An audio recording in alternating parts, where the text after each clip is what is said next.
Hi, Jørn. How you doing? Hey man, I'm doing good. Excellent. Whereabouts are you at the moment? Are you all the way over in Norway, or are you on the road at the moment? No, I'm at home in Norway. Yeah, Fantastic. Dare I ask what the weather is like over there? it's not that bad now. It has been like minus 20 degrees and like a lot of snow. I guess parts of Norway now has a big storm, but where I'm at, there's not like just a little bit of snow, which is Okay. fine. So that's minus 20 in proper money as well, isn't it? That's Celsius. Yeah. Yeah. Wow. Okay. Yeah. We think it's bad when it hits about -5, -6. We're pathetic over here. Anyway, let's get talking. Apparently, you're in a band or something. Yeah. Yeah. Bokassa, we've got a couple of things to talk about, which I'm sure you've been nattering about a lot recently. Some upcoming tour dates, new single just out, new album coming up. So tell you, let's get through that stuff first, and then we'll get to the fun stuff afterwards. Okay. So first of all, the new single came out just over a week ago, I think. Yeah, I think so. Yeah. With that one, so we've got the ending starts today with a cracking live style video as well. Yeah, we just got bored of doing like we have done some videos with like a plot earlier. Yeah. Sometimes it is good, sometimes it's not good. So we were just like, okay, let's not take any chances. Let's just do a playthrough. Just play it many times. Nice and simple. So, And this is the fourth single off the album, is that right? yeah. So it's quite Fourth and last, I think, maybe. yeah. So four singles released, and from what I've been told, the album's going to have 10 tracks on, but it blasts through. It's like Raining Blood. It's 30 minutes. It's just bang, bang, bang, bang. Yeah. Basically, all our records except the third one is about 30 minutes, I think, because I think that's a perfect record, because then you're not getting bored, you know. I mean, it could be 40 minutes, but much more over 40 minutes. That's too much for me. Yeah, you hit the prog Right. territory at that point. Yeah. So I mean, your sound's labeled as stoner punk. So you've got a kind of like upbeat kind of sound, but you've also got kind of the slower notes and so forth as well. What sort of influences would you say? Because stoner punk itself is a fairly new. I hate putting tags on things and genres, but it's not something that goes back decades. What sort of influences would you say you guys had? Yeah, no, it goes back. The Stoner Punk tagline goes back like 10 years, because I think we invented the name when we started out. We didn't find anything actually when we Googled it, but like the idea was just to combine kind of stoner rock, metal, a la Fu Manchu, Queens of Stone Age, Clutch, kind of like High on Fire, with like No Effects, Bad Religion, the Bronx, that kind of stuff. Which I guess we like that was of course what we thought in the beginning, and of course we evolved, but we are kind of in that we kind of like to just fuse all stuff that I think is cool in a song, instead of just being like I think it would be smarter if we were just a stoner band, just a metal band, or just a rock band, just a punk band, because that would be easier for the audience. Yeah. But it's not that fun, and I primarily write songs for me. so that it becomes like that. That makes sense. If you can't please yourself, who else are you going to please? There's no fun in that. Yeah. Yeah, I think that's something that some bands I have seen, when they start doing the same thing over and again, they are trying to please the fans. You end up just getting stuck in a bit of a rut. And if you're going to do this for a living, you want to be enjoying it. Yeah, I think like the smart idea for us on our third album, after like we had two fairly similar albums, would be just to make the third album like them, like the first ones, because I think that what people wanted. But we did like from left field, we did like this more like big rock record with like lots of different sound stuff on it, and backup vocals and stuff, and a lot more of like big hooks and pop stuff, which I think is cool.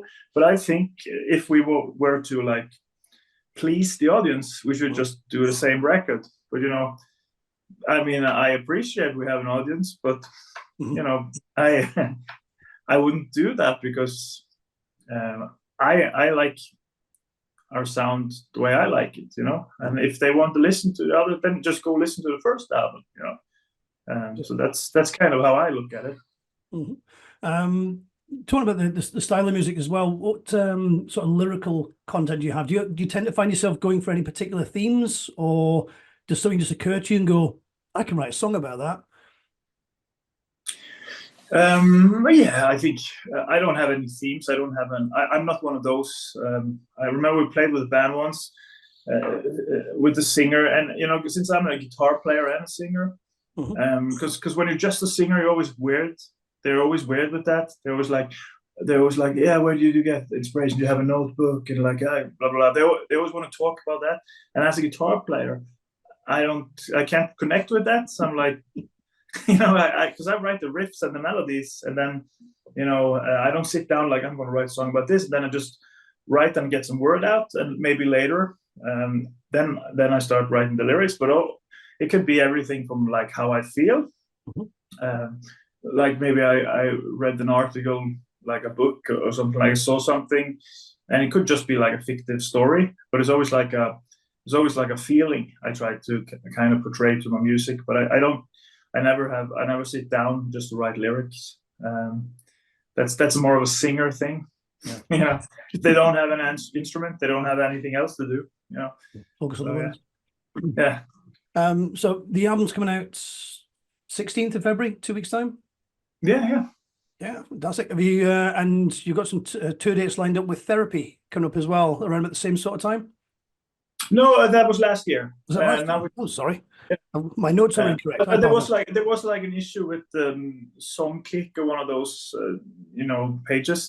They added us to some Therapy dates that we're not playing, and I think I sent them 3 emails. I'm like, please remove this, because we got messages from like our audience that try to buy tickets, and I was like, we are not playing. So it could be that you saw that, but we are playing, like we're starting like a Norwegian release tour until May. Fantastic. So cool. So how many dates have you got coming up then?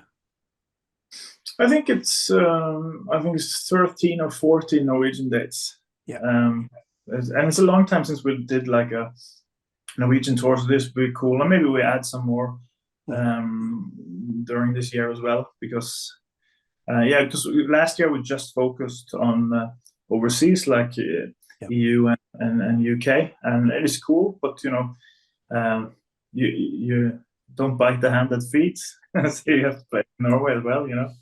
Yeah, exactly. I see quite a few bands up that sort of area of the world as well. Like Sabaton, for instance, did a Swedish tour not that long ago.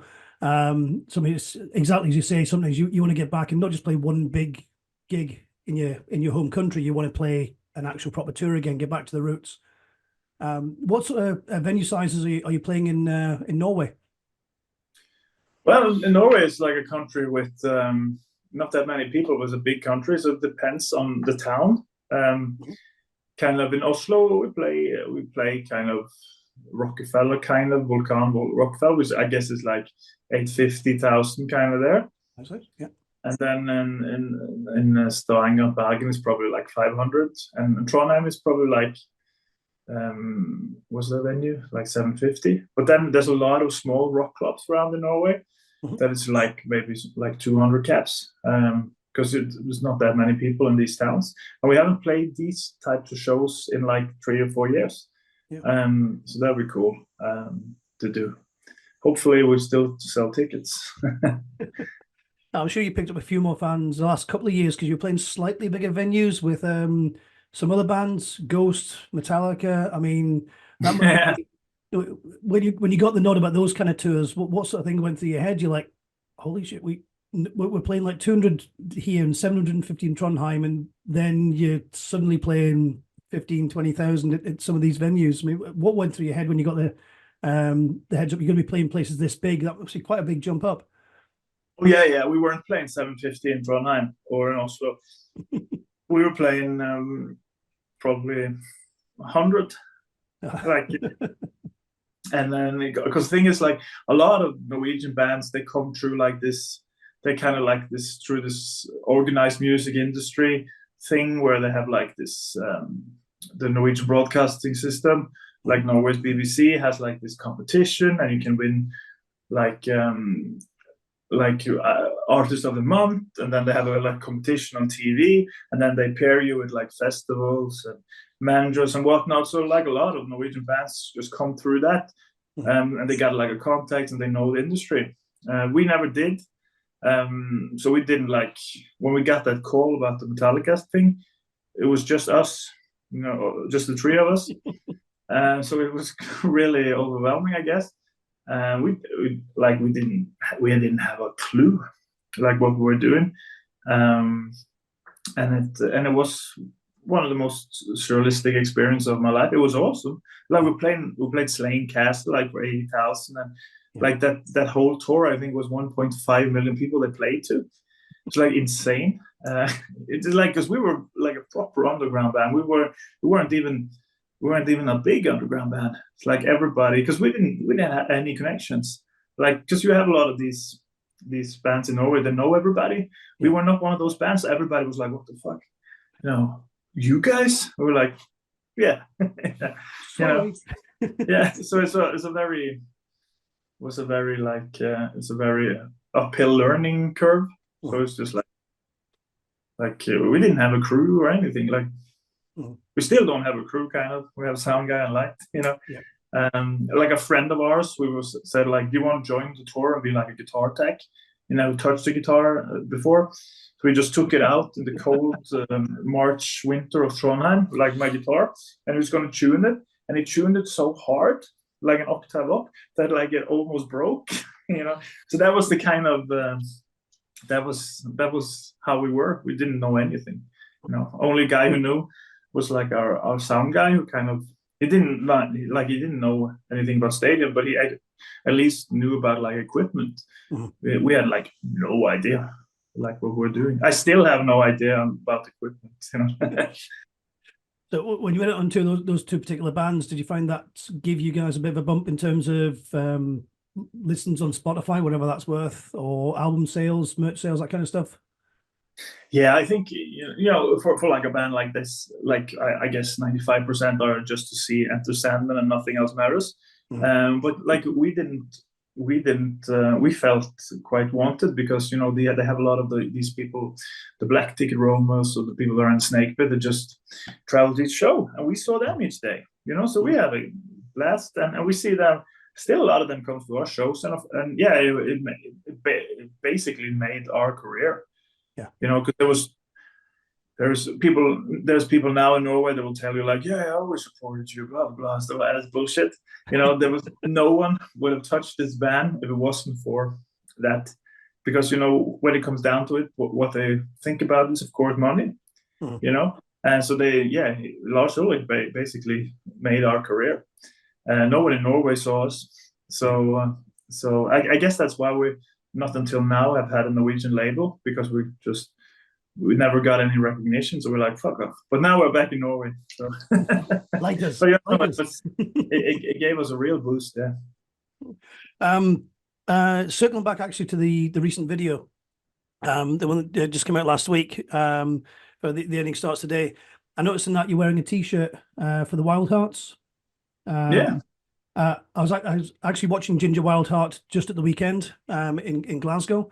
Oh yeah, the Ginger Wildheart stuff. Yeah, I've been obviously I'm significantly older than you. I've been following them since more or less they started. It's just when I saw the Wild Hearts t-shirt, I went, I like this band. I don't care what the song sounds like. I like you because you're wearing a Wild Hearts t-shirt in your video. So a quick quote. What's your favorite Wild Hearts song, if you had to pick one? I know it's.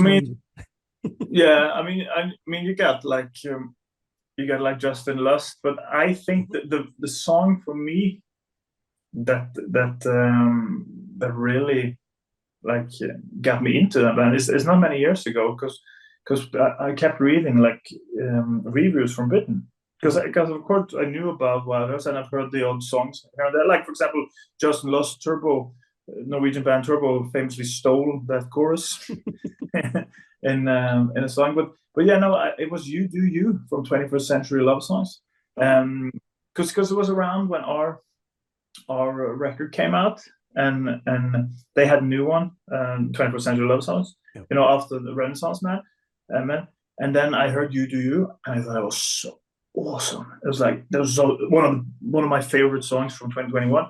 And after that, I got really into the band. Mhm. Like, so now I'm just really following them, and I'm really ready for this new album they recorded with the new Yep. lineup with him and John Paul and a couple other guys. Yeah.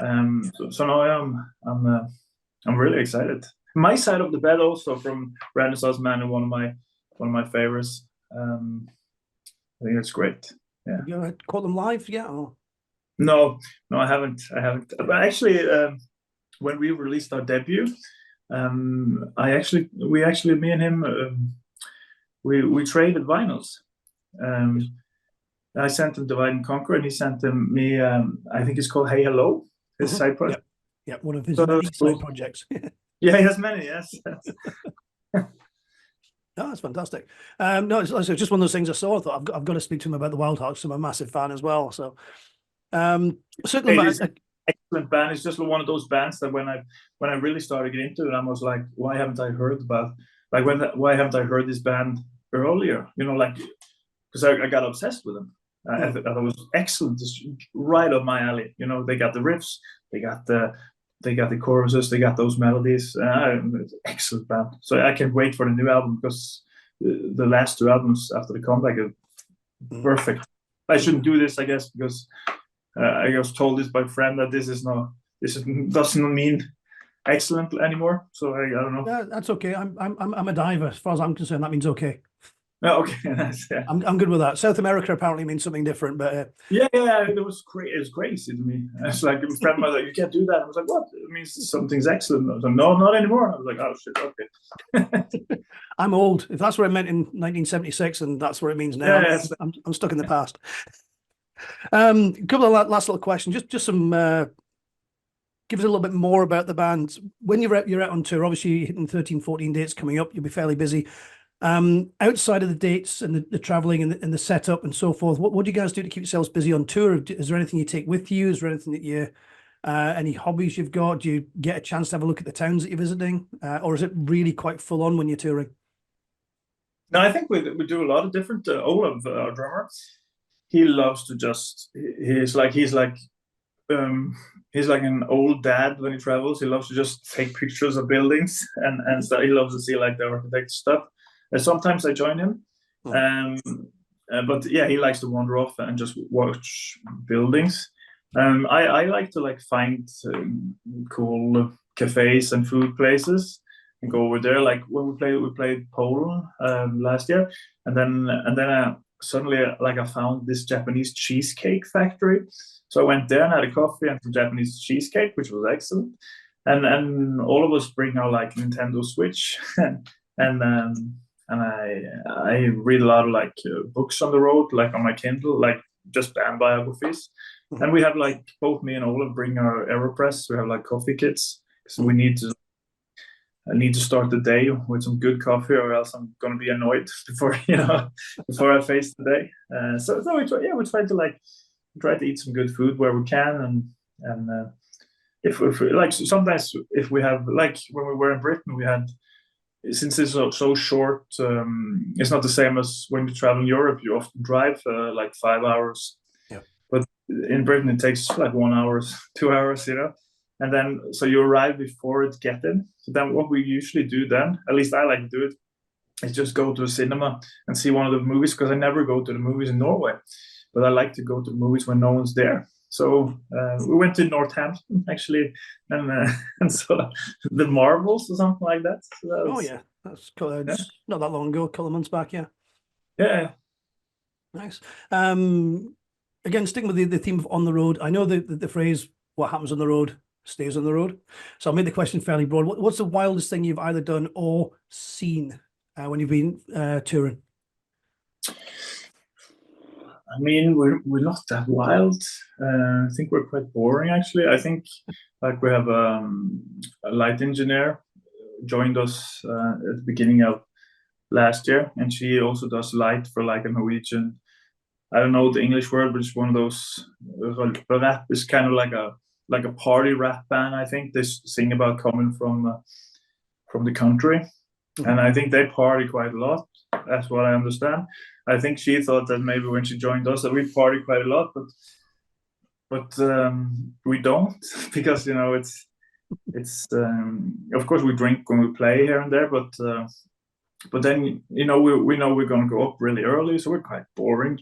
But I guess like the one story that comes to mind, I don't know how crazy it is, but it was pretty surreal to us. I was on the Metallica tour, and we drank with Lars Ulrich until the next day. We never stopped drinking, and our drummer fell asleep and he started snoring. So that was pretty funny. And then Lars then told us that he did the same thing with Motorhead when he was a kid. And so we drank all the way until the next day at 10, when the people in the hotel started going down for breakfast, and we were just wasted. And then we went into our mini tour bus. It's like a Sprinter with beds, and we were just so wasted, and we slept for like, I don't know, till we arrived in the next city. That was pretty fun. That's a good memory. I remember he was not impressed with me drinking Aperol Spritz, and he was like, "What are you at Gran Canaria?" I was like, "That's a girly drink, Jørn." I was like, "Hey, I like it," You just think back in the 80s, every band was doing that every single night for time. How on earth they managed and didn't die, I have no idea. One last question, just complete trivia. The old kind of desert island disc sort of question. If you could pick one book, one film, and one album to take with you, and those are the ones you're going to be stuck with for, let's say, 6 months, which one of each would you pick? Book, film, and an album. Okay, book. I think book, The Hepatitis Bathtub, NoFX, their biography. It's great, and it's crazy, and I really enjoy it. So yeah, I think that would probably be the one. Either that, or maybe Duff McKagan's biography. No, the NoFX one. Film. Okay, I just have one film. I can have like a trilogy. If it's not, I'll let you have a trilogy. Go on then. Okay.